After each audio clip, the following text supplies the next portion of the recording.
Em nome do Pai, do Filho e do Espírito Santo. Amém. Queridas irmãs, queridos irmãos, nós vamos agora tratar desse tema que é a santidade. E para falar da santidade, nós devemos indicar o caminho, que nós devemos trilhar para chegarmos nessa santificação, mas também é importante nós darmos uma visão do que não é santidade, uma visão, vamos dizer assim, negativa, porque às vezes é mais fácil você ter uma noção de uma coisa por aquilo que não é do que por aquilo que é.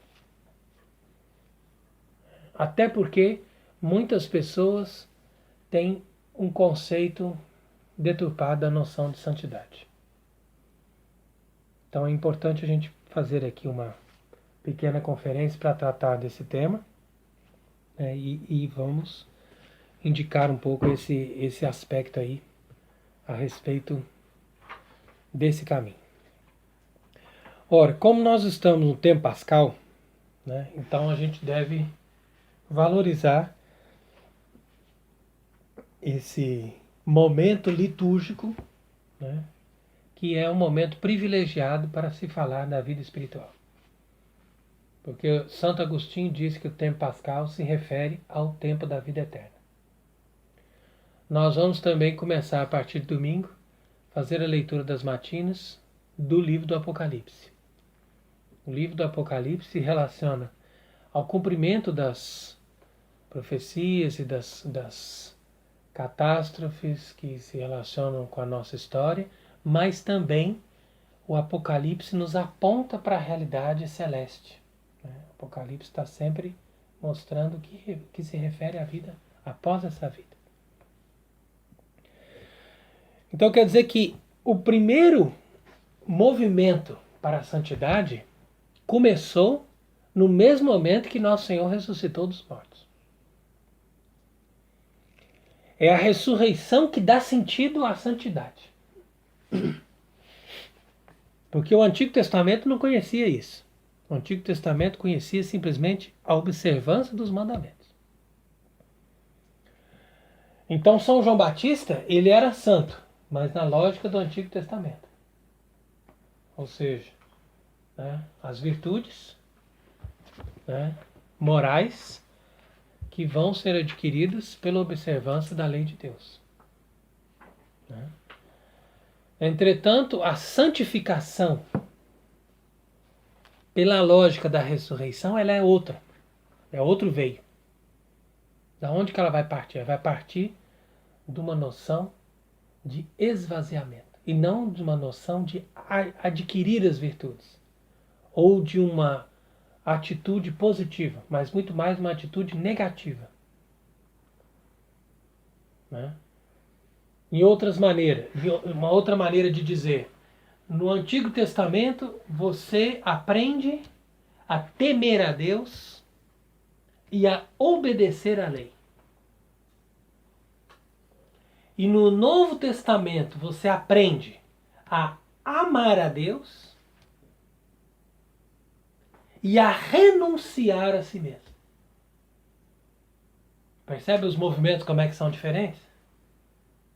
Então é uma coisa diferente. Você vai pelo caminho do amor, mas através do esvaziamento pessoal.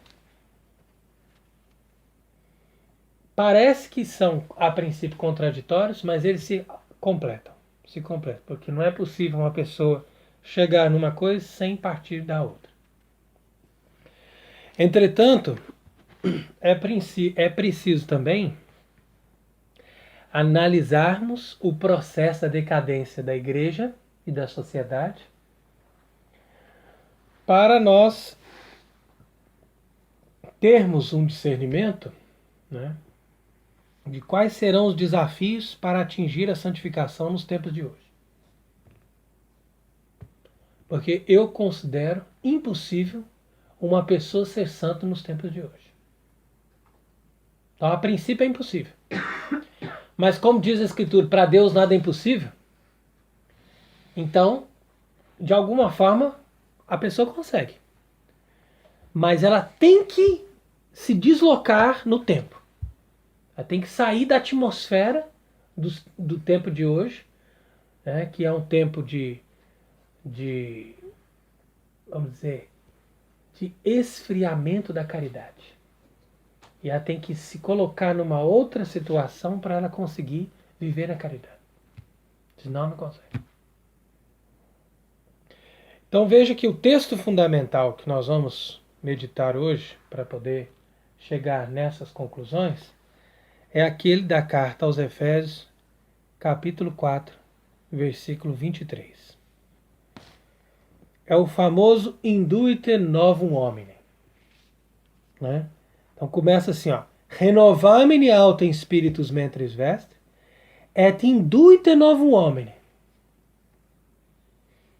Isso aqui é tão bonito, assim, é tão expressivo, que se tornou a fórmula pela qual a gente recebe a túnica, né, no ato da nossa vestição, ou mesmo dia da profissão. Então quer dizer o seguinte, falando aqui, traduzido para o português: renovai o espírito da vossa mente. O espírito da vossa mente quer dizer o seguinte, a motivação da vossa mente. Porque a mente, nossa, ela é como se fosse um computador. Conforme a programação, vai ter um espírito ali, vai ter alguma coisa trabalhando ali.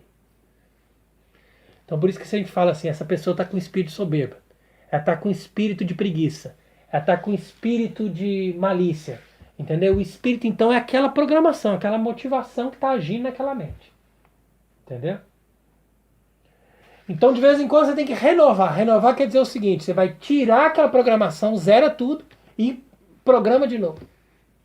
Entendeu? Senão você não consegue. Sem cessar, você tem que fazer isso. Renovar-me alta em espírito, mentris ver. E depois fala, et induite novum hominem, qui secundum Deum creatus est. Isso é muito importante. Aqui é a base da teologia dos padres da igreja. E essa teologia dos padres da igreja é a teologia católica fundamental. A partir daí que você tem espiritualidade. Fora disso, não tem espiritualidade. É sem chance. A pessoa pensa que tem, mas não tem. É como diz o Evangelho. É aquela pessoa que pensa que tem, mas não tem. E até o que ela pensa que tem vai ser tirado. De tal maneira a desgraça dessa pessoa que até o que ela pensa que ela tem, na verdade não tem nada, mas ela pensa que tem alguma coisa, até isso vai ser tirado. Então é muito perigoso a pessoa querer confiar em si mesma. Aqui por isso vem essa orientação que eu estou dando aqui para vocês, baseada na tradição espiritual da igreja, principalmente dos padres da igreja. Porque não é à toa que eles são padres da igreja. Eles não são assim como se fosse, eles são importantes, mas eles são antigos, estão lá, né? A gente também tem outras referências. Não, a referência é sempre eles. Todos os outros, por isso que no ofício, por exemplo, você não lê cada dia um santo que dá uma explicação. Não. Você fica ali, um dia São Gregório, outro dia Santo Agostinho, outro dia, no máximo aparece lá de vez em quando um São Beda, um São Bernardo, mas fora disso vai sempre estar voltando. Ambrósio, Gregório, Agostinho, Jerônimo, né? E assim por diante. Que são esses aí os 4 doutores da Igreja Ocidental, latina. Gregório, Agostinho, Jerônimo e Ambrósio. Agora, na Igreja do Oriente, né, nós temos os outros 4 que completam. Entendeu? Então, assim como você tem os 4 evangelhos, você tem os 4 doutores na Igreja no Ocidente e os 4 doutores na Igreja do Oriente. Que é Crisóstomo, né, fundamental. Primeiro e básico é Crisóstomo. Acompanhando Crisóstomo, você tem Basílio. Acompanhando Basílio, você tem o outro Gregório e o outro Gregório. Gregório de Nice e Gregório Nazianzeno. Então, quer dizer que esses são os padres da igreja, ou seja, os doutores fundamentais. Outros são também importantes, mas esses aí são fundamentais. Eles são a base. Os padres capadócios, né, como chamados, os padres capadócios. Agora veja, por que eu estou dizendo aqui que o novo hominem, qui secundum Deum creatus est, né, como fala aqui na carta aos Efésios, é a base da teologia dos padres. Por quê? Porque os padres da igreja, principalmente os do Oriente, né, mas também São Gregório Magno, vai pegar ali o livro de Jó, vai mostrar isso muito bem. Eles desenvolvem a teologia a partir da noção da encarnação. Da encarnação. Então, tudo parte da encarnação. O mistério da encarnação. Se não for o mistério da encarnação, nós não temos religião, não temos nada. Esquece tudo. A religião está baseada no mistério da encarnação. Claro, não é reencarnação, não. Você vai sair do eixo, vai entrar no abismo. Não, é encarnação, ou seja, Deus se encarnou, se fez carne. Ora, então Cristo é um novo Adão. Cristo é o modelo do homem. Cristo é o homem na sua plenitude. É aqui que a gente tem que viver, nessa esperança de encontrar o ser humano pleno, Cristo. Então todo movimento de santificação que não parte de Cristo, ele é falso. É simplesmente vaidade ou procura de si mesmo. O que é muito válido para maçonaria, gnose e outros movimentos satânicos, né? Então aí você vai ter uma lista infindável de seitas, de sociedades secretas, de templos, de religiões que vão buscar o homem pelo homem. O ego, podemos dizer assim. Entendeu? Aí você vai encontrar todo tipo de doutrina, muitas belíssimas explicações, né? Muitos segredos, muitas coisas ocultas, interessantes, sinais, simbolismos e assim por diante. Mas tudo vai dar em nada. Tudo vai para o inferno de cabeça para baixo. Então, por que vai para o inferno de cabeça para baixo? Porque não tem esperança de chegar a Deus. É o homem tentando subir na Torre de Babel. Torre de Babel, né, pode ser altíssima, mas não chega no céu. Não chega no céu. Então, não dá em nada, só aumenta a confusão e aumenta o orgulho. Quer dizer que a desgraça do homem é duplamente grande. Primeiro, porque já era condenado. E segundo, porque pensou que ia escapar da condenação, né, por um esforço pessoal. É impossível. Então vamos partir disso. Cristo, plenitude, imagem de Deus. Ora, quando Deus criou o homem, Deus o fez à sua imagem e semelhança. Sem dúvida, né? Mas essa participação da natureza divina só poderia vir pela encarnação. De tal maneira que os padres da igreja admitem que o mistério da encarnação aconteceria de qualquer forma, independente do pecado. Por quê? Porque quando Cristo entrasse no mundo feito carne, ele nos daria a participação da sua natureza divina. Né? Então por isso que diz que tudo foi feito por ele e para ele. Todo o sentido da nossa vida é ele. Então a vida de santidade, ela começa pela atitude oblativa de se dar para Cristo. Então a pessoa, ela vai reconhecer em Cristo o objeto do seu amor, o objeto do seu desejo e o objeto da sua adoração. E vai dar-se para Cristo. Né? Então é a atitude, por exemplo, daquela mulher que veio naquele banquete e quebrou aquele vaso de alabastro e derramou aquele perfume todo em Cristo, né, nos pés de Cristo. Aquele perfume representava ela mesma. A sua vida, ela estava dando a sua vida para ele. Então isso é santidade. Ou seja, esvaziar-se de si mesmo e dar-se para ele, ou seja, se identificar com ele, porque a pessoa que se doa, ela se identifica com o outro. Então ela se veste, de certa forma, ela se veste desse novo homem, que é criado à imagem de Deus, né?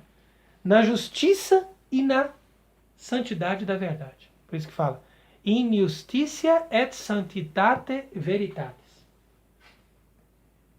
Aqui é interessante analisar isso. Por que é justiça de um lado e veritatis sanctitatis do outro lado? Por causa exatamente do que eu estava dizendo. A justiça é a santidade segundo o Antigo Testamento. E a santidade da verdade é a santidade que a gente vai dizer do Novo Testamento. Agora, esse homem, a imagem de Deus, ele vai ser a plenitude nos dois aspectos, entendeu? Na justiça e na santidade da verdade. Agora vamos dizer, como que eu vou formar esse novo homem em mim mesmo? Né? Quais são os passos para formar esse novo homem em mim mesmo? E para chegar nessa plenitude de Cristo? Então eu estava aqui falando da atitude oblativa. Né? A atitude oblativa acompanhada com a atitude de penitência, né? De contrição, conforme a gente viu ali na Madalena, que oferece esse vaso de alabastro, ela é uma atitude de esvaziamento. Então essa se identifica mais com a postura da santidade segundo o Novo Testamento. Entretanto, antes de chegarmos nisso, a gente vai primeiro na justiça. Que São Tomás diz da virtude da justiça? Uma das 4 virtudes cardeais, certo? Ali, São Gregório Magno explica isso no livro da Muralha de Jó. Né? Quantos filhos tinha Jó? Alguém sabe, não? Pega lá, livro de Jó.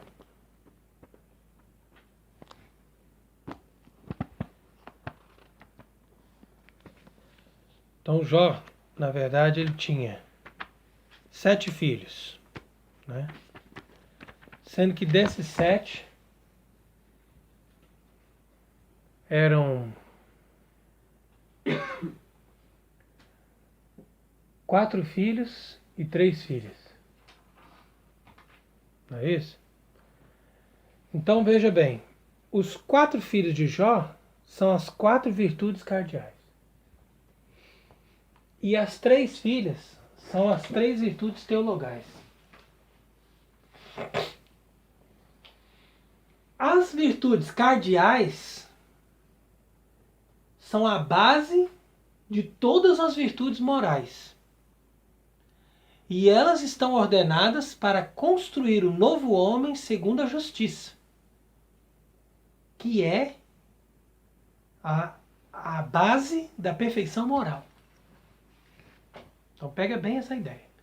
Enquanto que as virtudes teologais, que são dadas segundo a graça, são a base para se construir o novo homem segundo a santidade do Novo Testamento. Qual que é a diferença fundamental, então, do Novo e do Antigo Testamento? Veja o que Jesus disse à samaritana. O que ele disse à samaritana? Chegará o tempo em que não adorareis o Pai, nem nesse monte, nem em Jerusalém, mas em espírito e verdade. Então, quando Nosso Senhor falou nesses termos para essa samaritana, ele estava dizendo o seguinte, ó, aqui o que você está querendo é o Antigo Testamento, mas eu estou já te apresentando o Novo Testamento, que vai além dessa questão de você dizer se vai adorar Deus nesse monte ou naquele outro. Por isso que no Novo Testamento eu posso adorar a Deus em qualquer lugar. Eu já não me prendo mais nem sequer na dimensão do sacramento. Então a pessoa fala assim, não, eu só adoro a Deus onde tiver o tabernáculo. Maravilhoso, tudo bem, tem a hóstia e tal, mas só que você aí está preso numa dimensão ainda carnal. Porque mesmo estando ali, o sacramento que contém o corpo e sangue de Cristo, nada impede que você adore a Deus em espírito e verdade num lugar que não tem o sacramento. Porque isso é o Novo Testamento. É a lógica do Novo Testamento. É você entrar nessa dimensão de relacionamento com Deus. Agora, como o ser humano, ferido pelo pecado original, tem dificuldade de ter discernimento das coisas, muitos exageraram no Antigo e outros exageraram no Novo. Então, por exemplo, Lutero. Toda a pregação de Lutero, se você for ver, na verdade, o pano de fundo da pregação de Lutero, na verdade, poderia ser muito bem aproveitado como uma pregação bonita para se exortar as pessoas a viverem a espiritualidade do Novo Testamento.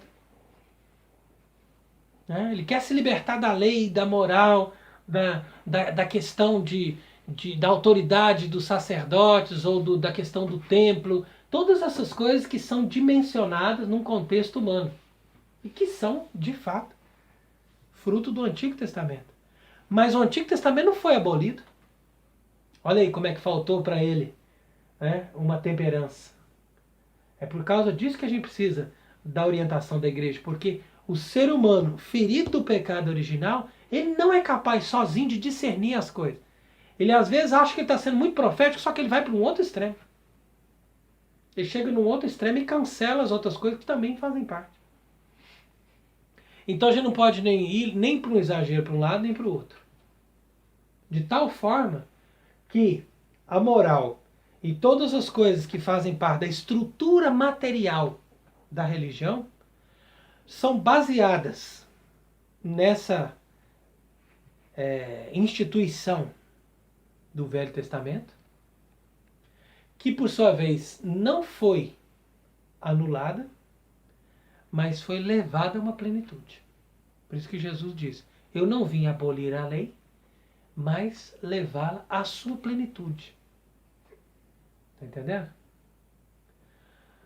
Por isso mesmo que muitos, na época dos apóstolos, tinham dificuldade em saber, mas como é que vai ser essa religião, né, se ela não tem a estrutura do Antigo Testamento? E os apóstolos foram mostrando que não, que Jesus acrescentou o novo, mas ele não extinguiu o velho. Então por isso eles começaram a fazer com que aquela mesma estrutura, ou seja, um sacerdote, né, tem lá os paramentos, tem lá uma liturgia, tem lá um culto visível, tem uma igreja institucional, tudo isso partiu do Antigo Testamento, mas foi elevado, né, na glória do Novo. E Lutero, por exemplo, ele ridicularizava tudo isso. Ele achava que não. Ele achava que o Novo Testamento criou uma religião completamente nova. Então, com isso, ele também foi muito pretensioso, porque ele se considerou talvez mais sábio do que todos os padres da igreja. É por isso que a gente também tem que tomar cuidado, porque se a gente perde o vínculo com os padres da igreja, a gente perde o vínculo com os apóstolos. Entendeu? Os apóstolos nós não temos documentos deles, a não ser os textos das escrituras, que são muito pouca coisa. Mas quando você tem os padres da igreja, você tem os sucessores dos apóstolos, com todos os detalhes da religião. Aí você não tem mais o que errar. Você entendeu?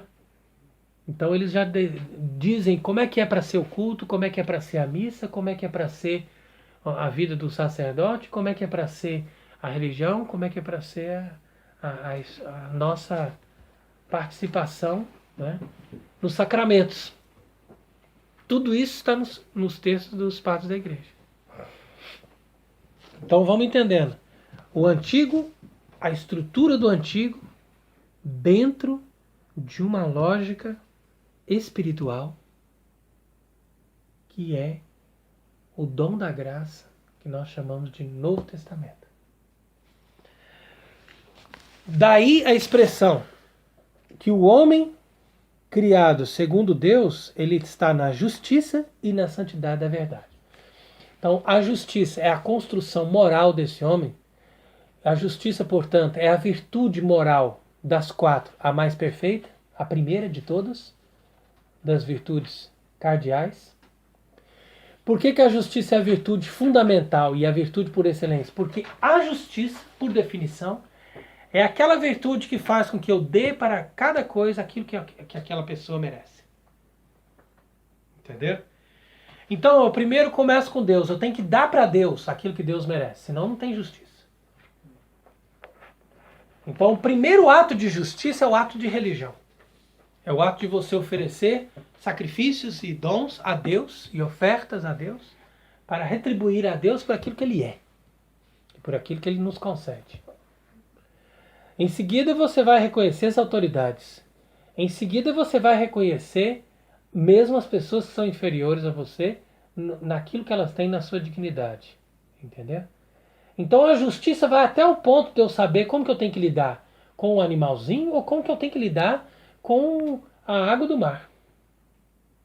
Tudo isso está regulado pela virtude da justiça. Imagina. Então, o homem do pecado original, ele é um homem desregulado. Ele é um homem desregulado. É o homem moderno, é o homem revolucionário, é o homem da anarquia. Ele parte dele mesmo e ele não é justo. Ele não tem justiça. Apesar de que ele fica tentando encontrar uma fórmula de justiça, mas ele não é justo, ele não tem justiça. Por quê? Porque ele não se baseia na justiça de Cristo. Entendeu? E que, por sua vez, não é outra senão aquilo que a própria lei de Deus do Antigo Testamento já nos dá. Certo? Agora, juntamente com a justiça, nós temos ali a dimensão da Sanctitatis Veritatis. O que é Sanctitate Veritatis? Sanctitate aqui é ablativo, então no sentido assim, com a santidade da verdade. Com a santidade da verdade. Então, quer dizer que a justiça tem que estar acompanhada da santidade da verdade. A santidade da verdade pode ser descrita também da seguinte forma. A verdade que nós acolhemos na nossa mente, na medida em que nós entendemos que Cristo é verdadeiro Deus, que isso é a verdade, né? Juntamente com essa verdade que Cristo é verdadeiro Deus feito homem, nós recebemos todas as outras verdades que fazem parte do dogma da religião da fé católica. Certo? Uma vez que a pessoa consente na verdade, que ela, pela mente, ela está admitindo, está entendendo que aquilo é a verdade, né? Está aceitando a verdade, então a verdade começa a operar nela. É por isso que fala que a pessoa vai crescendo na vida espiritual pela operação da fé. Entendeu? E também por isso que São Tiago, cuja festa celebramos hoje, diz que a fé sem obras é morta. Por quê? Porque quando uma pessoa realmente recebeu a verdade vai ser para ela um combustível. E esse combustível vai se transformar no fogo da caridade. Você coloca um combustível lá e tem o fogo, né? Aquilo ali vai aumentando cada vez mais.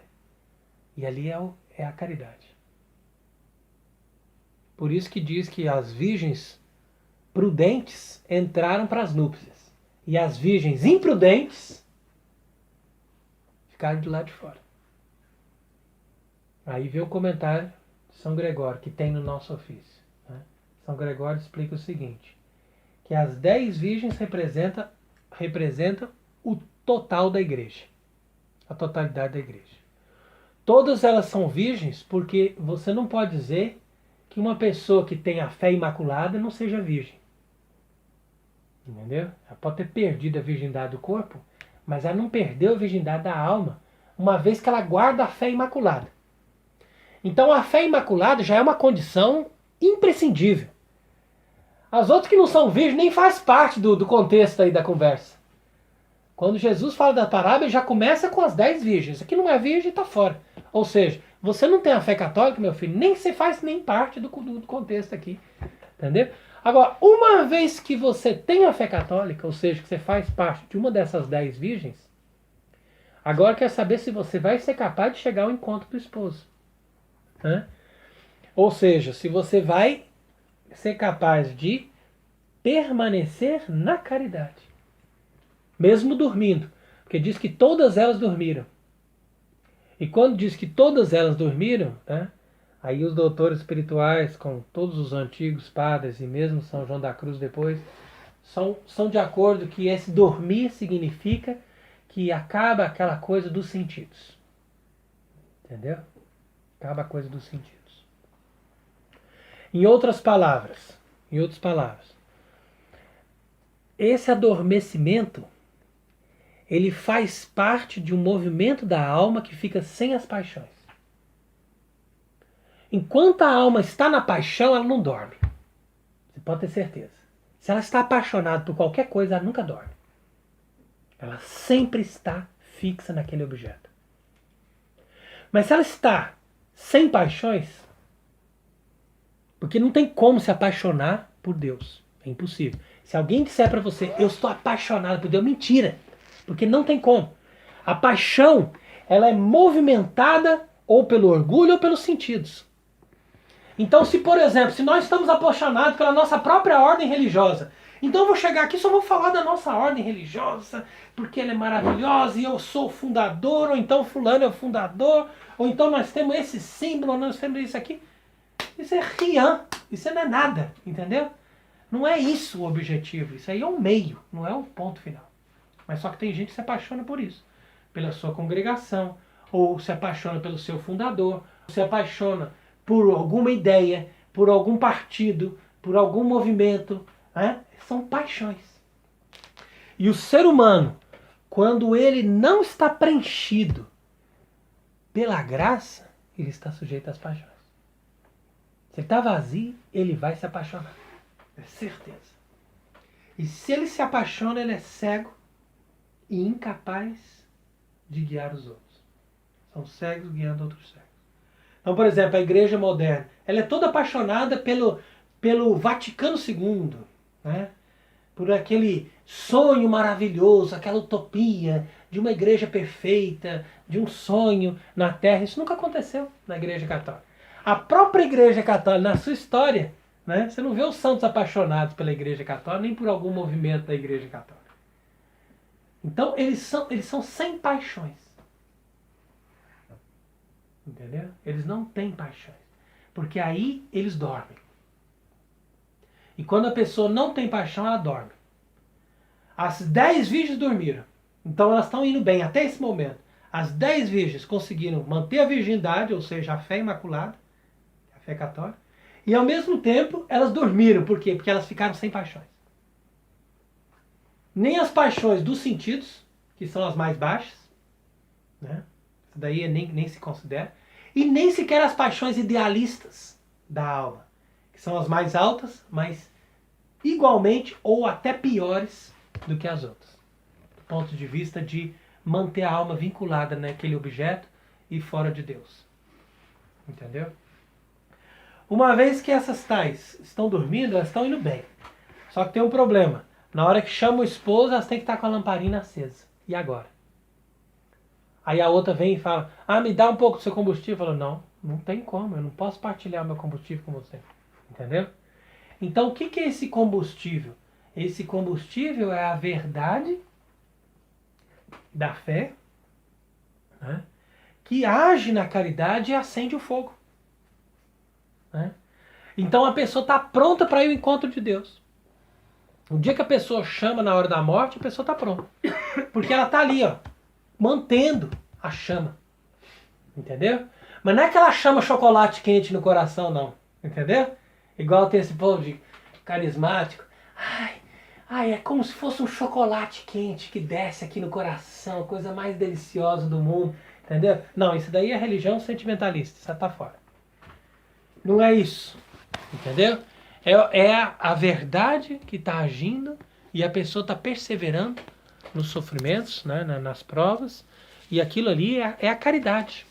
É o fogo da caridade que está aceso. Entendeu? Se apaga o fogo da caridade, a pessoa está morta por dentro. Ela pode estar achando que está indo bem e tal, mas espiritualmente já está morta. Então são esses conceitos fundamentais que vós caridades tem que partir, né?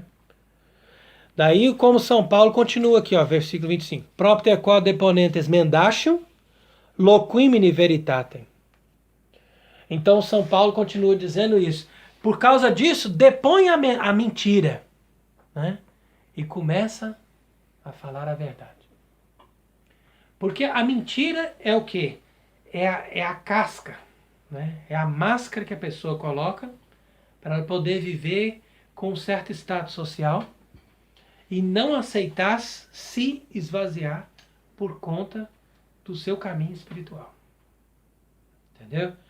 Quando a gente faz muita questão da aprovação dos outros, é sinal que a gente ainda não aprendeu a sair de nós mesmos. E a gente não tem que fazer questão da aprovação dos outros. A gente tem que acreditar de uma forma muito, muito perfeita que Deus vê tudo.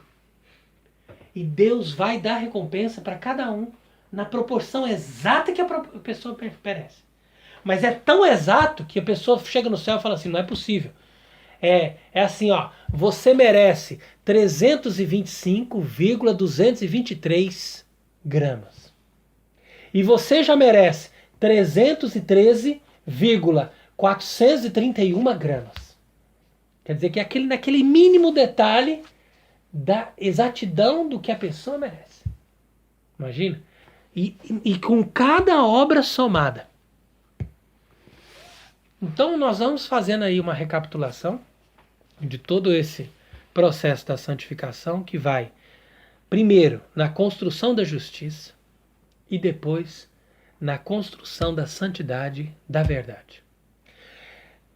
Voltando ao aspecto da construção da justiça, as virtudes morais, né? Honestidade, paciência, simplicidade de coração, pobreza, renúncia das coisas materiais, entendeu? Todas essas virtudes morais a pessoa vai adquirindo, né? Na medida em que ela vai meditando nas coisas espirituais, principalmente na paixão. Então os santos dizem o seguinte, que a paixão é a fonte de todas as virtudes. Quando a pessoa se fixa na paixão de Nosso Senhor, ela adquire cada uma das virtudes que são necessárias para atingir a perfeição moral. Tudo. Ah, ela tem preguiça, medita na paixão. Ah, ela é orgulhosa, medita na paixão. Ah, ela é preconceituosa, vai ali. Ah, ela é uma pessoa incapaz de ajudar os outros, então vai ali. Então tem que ser uma constante meditação na paixão. Outro exercício importante é a pessoa saber perder as coisas com paciência. Saber perder as coisas com paciência. Então a gente tem que perder. Deus ele proporciona em certos momentos da nossa vida perdas. E essas perdas são momentos de prova que a pessoa ela tem que saber aproveitar aquele momento de prova, que ela cresce muito nas virtudes. Se ela não consegue perder, ela perde. Então, o exercício das virtudes morais é desenvolvido, no nosso caso, pela atividade da vida monástica. Então, a atividade da vida monástica não é a vida contemplativa, não. É a vida monástica ativa, nas suas atitudes cenobíticas, faz o desenvolvimento da virtude moral. Enquanto que a vida doméstica, que é a vida de uma família, né, coisa que já não tem quase hoje em dia, ela igualmente está ordenada para o desenvolvimento das virtudes morais. Então a virtude moral é adquirida na vida ativa, cenobítica, seja em grau doméstico ou em grau monástico. Está entendendo, né? Entretanto, quando a pessoa é formada na virtude moral, e ela chega a um nível de construção moral, que a pessoa fala assim, você tem um nível moral. Então a pessoa está apta para começar a vida de união com Deus. É o que se chama santidade da verdade. Entendeu? Então essa aptidão para a vida de união com Deus, ela só é possível depois da construção do ser humano moral. Ou seja, o ser humano que é capaz da temperança, o ser humano que é capaz da prudência, o ser humano que é capaz da fortaleza, o ser humano que é capaz principalmente da justiça. Quando essa pessoa não é honesta, não é educada, não tem sentimentos de equidade, então, quer dizer, é impossível essa pessoa caminhar para a união com Deus, porque ela não tem as virtudes morais. Entendeu? Onde que a igreja começou a sua decadência?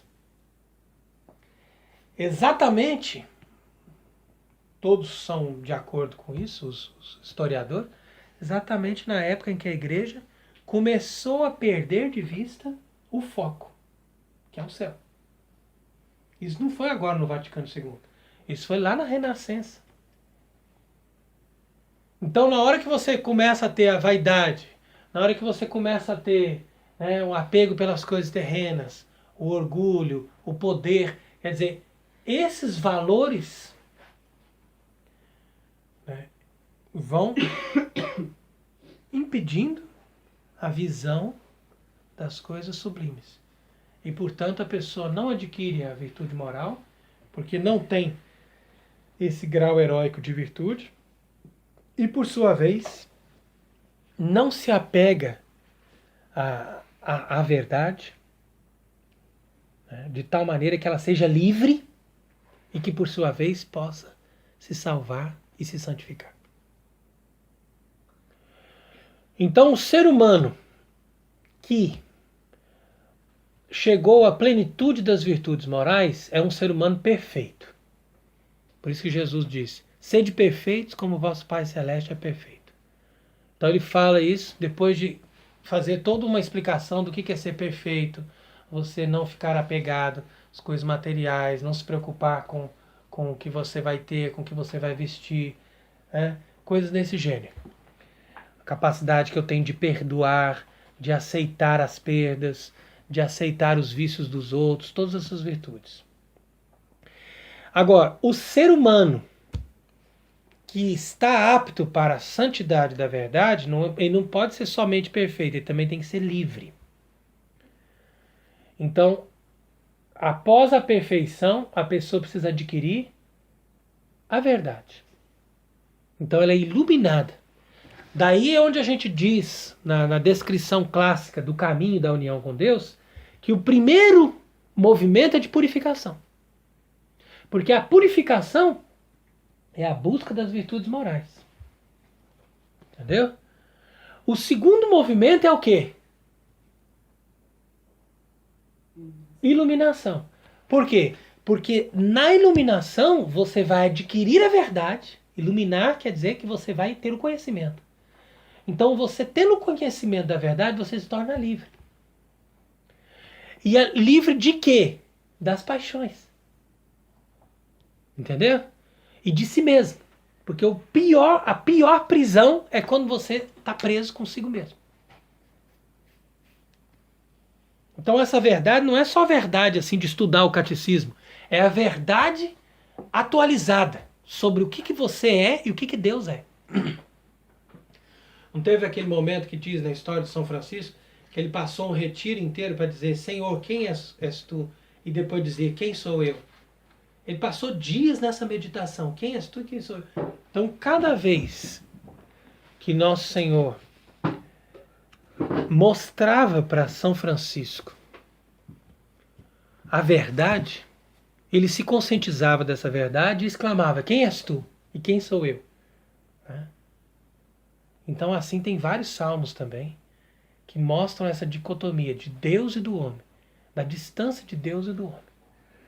Por quê? Porque essa verdade faz com que a pessoa quebre o orgulho e consiga compreender a grandeza de Deus e a enfermidade humana. Entendeu? Coisa que Satanás não conseguiu descobrir até hoje. Ele acha e continua achando que ele é um anjo e que, por ser um anjo dos melhores, então que ele está próximo de Deus, que mais um passinho ele é Deus, mas não é. Isso é mentira. Então ele está baseado na mentira. Por isso que ele é pai da mentira. Porque ele está baseado na mentira. Agora, para você perceber o dano da mentira, a mentira pode ser pequena. Mas a mentira pequena, ela pode ter um dano infinito. Então, para nós colocarmos aqui em poucas palavras, não importa se a mentira é grande ou se ela é pequena. Eu até diria que a mentira pequena ela é mais perigosa. Porque a pessoa não consegue ver. A mentira grande, como, não, isso é mentira. Mas a mentira pequena, ela é perigosa. E faz a pessoa se tornar tão ruim quanto Satanás. Por isso que eu estou explicando para vós, caridades, aqui. O movimento intermediário, então, é a iluminação. E o movimento final da vida de santidade é a união. Por quê? Porque uma vez que está baseada na verdade e que a pessoa está perfeita nas virtudes, então ela deseja Deus. Aí não tem outro desejo. O desejo é Deus. E no desejo ela alcança. Né? No desejo de Deus ela alcança. Ora, concluindo-se, podemos dizer que a santidade, segundo essa lógica do Novo Testamento, ela se baseia, primeiro, na construção do homem perfeito, na ordem moral, que é já estabelecida pelo Antigo Testamento. Segundo, pela busca da verdade e pela conversão à verdade, que é um movimento de iluminação, né, em busca do conhecimento de Deus e de si mesmo. Ou seja, da verdade da fé católica, mas também da verdade espiritual, né, que seria o conhecimento da sua própria pequenez, da sua própria fragilidade, etc. E nesse movimento de evolução, ela vai então chegar ao nível da união com Deus, né? Que é o revestir-se de Cristo. Então ela vai se tornar uma imago Dei, quer dizer, imagem de Deus conforme o homem primitivo foi criado por Deus para ser imagem dele. Esse homem, criado à imagem perfeita de Deus, antes de ser ferido pelo pecado original, ele era um homem feliz. Por quê? Porque ele era livre. Ele não tinha consciência de si mesmo. Então ele não se amava. Quando a gente se ama, a gente é preso. Quando a gente se ama, a gente está numa cadeia. Entendeu? E ali a vida dele fluía. Entendeu? Ele tinha alegria, ele contemplava os passarinhos, ele tinha felicidade de estar na presença de Deus, porque ele não se amava. No sentido, né, daquela coisa de ter a referência de si mesmo. Ele se amava enquanto criatura de Deus, enquanto objeto de Deus. Mas ele não queria estar vivendo uma referência dele independente de Deus. Então isso aí foi mortal para ele. Foi o golpe do pecado original. Ora, nosso Senhor Jesus Cristo veio ao mundo, restaurou isso, restaurou essa condição do ser humano. Então, quando diz aqui que nós nos revestimos da imagem de Deus, aí já não seria mais uma questão da pessoa buscar alguma coisa, mas dela ter se esvaziado de uma tal maneira e do trabalho da graça, né, ter realizado nela uma obra tão perfeita a ponto da pessoa perder a referência dela mesma. E aí, nesse caso, a pessoa teria atingido o nível necessário para se unir a Deus. Onde ela se perde completamente e ela é capaz de se unir a Deus. Então vamos basear aqui, através desses conceitos que nós entendemos hoje, né? E começarmos a perceber que a santidade não é simplesmente uma construção moral, né? Apesar de que a santidade não se realiza sem antes acontecer uma construção moral. Ou seja, também entendemos que a santidade não é simplesmente nós estarmos em vista de uma devoção, ou de um desejo, ou de um cumprimento, né, de um rito ou de uma lei, mas a santidade é a própria vivência da fé com a ajuda da graça, que vai nos ajudar na mesma proporção que nós nos esvaziamos e permitimos que Deus seja tudo em nós. E é aqui que a pessoa tem uma hora que ela faz uma opção, entendeu? E renuncia a si mesma e ela vai ao encontro de Deus. Então ela passa pela morte e pela ressurreição. Por isso que é importante esse conceito de Páscoa, porque sem a morte não é possível renascimento espiritual. Então, nosso Senhor fala isso para Nicodemos, né? É necessário nascer de novo. Então esse nascer de novo significa exatamente esse movimento que a graça faz de aniquilar de tal maneira a natureza que aquela natureza não tem mais força. Ela se rende. E aí é Deus que vai comandar a partir daí. Depois dessa morte. Então, peçamos que o Espírito Santo realize tudo isso em nós. Amém.